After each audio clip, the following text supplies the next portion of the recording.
ចាជំរាបសួរកូនទាំងអស់គ្នាសុខសប្បាយអរគុណចាអរគុណព្រះអង្គសម្រាប់ថ្ងៃថ្មីដែលយើងជួបគ្នានៅកិច្ចការថ្នាក់ទី4ចាមេរៀនថ្ងៃនេះគឺមេរៀនទី21ហើយយើងរៀនអំពីនាមអក្សរ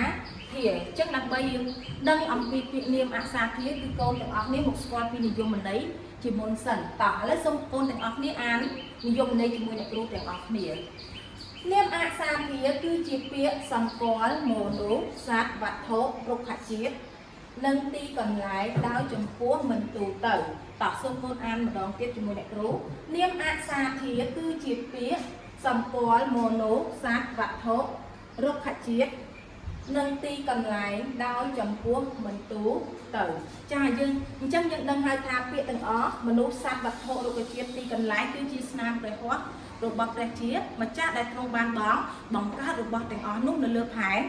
ដីតោះឥឡូវយើងមកមើលឧទាហរណ៍ទាំងអស់គ្នាថាតើក្នុងឧទាហរណ៍នីមួយៗតើពាក្យមួយណាជា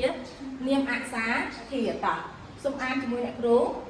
រតនាបេះផ្លែស្វាយខ្ទិះឯបុប្ផាញ៉ាំចេកពងមាត់តោះឥឡូវយើងមកមើលពាក្យថារតនាអញ្ចឹងរតនាគឺជានាមអក្សរធាតុដោយសារតែរតនាគឺជាឈ្មោះរបស់មនុស្សពាក្យស្វាយខ្ទិះចាស្វាយខ្ទិះគឺជានាមអក្សរធាតុដោយសារតែ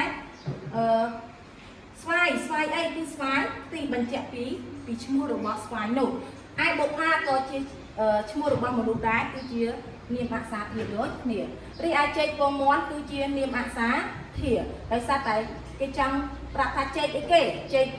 ពងមាន់ចាអញ្ចឹងគឺជាឈ្មោះរបស់ចេកពងមាន់តើឥឡូវយើងអានពាក្យល្បះទី2មិត្តខ្ញុំចូលចិត្តទៅលេងគិរីរម្យចាអញ្ចឹងពាក្យថាគិរីរម្យនេះគឺជានាមអក្សរធាតុគឺជាឈ្មោះនៃទីកន្លែងដែលយើងដើរលេងកំសាន្តកន្លែងគេដើរលេងកំសាន្តហ្នឹងគឺជាឈ្មោះគិរីរម្យហើយគិរីរម្យនេះស្ថិតនៅខេត្ត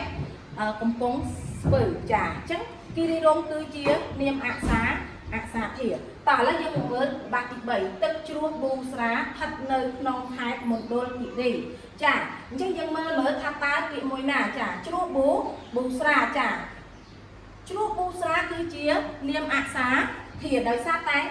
ជ្រោះអីគេទឹកជ្រោះអីគេទឹកជ្រោះប៊ូស្រាអញ្ចឹងជ្រោះប៊ូស្រាគឺជានាមអក្សរធាតុរីឯពាក្យថាមណ្ឌលគិរីគឺជានាមអក្សរធាតុដូចគ្នាដោយសារតែឈ្មោះនៃខេត្តអីគេខេត្តមណ្ឌលគិរីចាអញ្ចឹងមណ្ឌលគិរីគឺជានាមអក្សរធាតុអញ្ចឹងមេរៀននេះគឺចាប់តែប៉ុណ្ណេះហើយអ្នកគ្រូសង្ឃឹមថាកូននឹងអាចរកពាក្យដែលជានាមអក្សរធាតុថ្មីបន្ថែមទៀតហើយបើមានចម្ងល់កូនអាចសួរអ្នកគ្រូនៅពេលក្រោយបានសូមអរគុណច្រើនសូមជម្រាបលា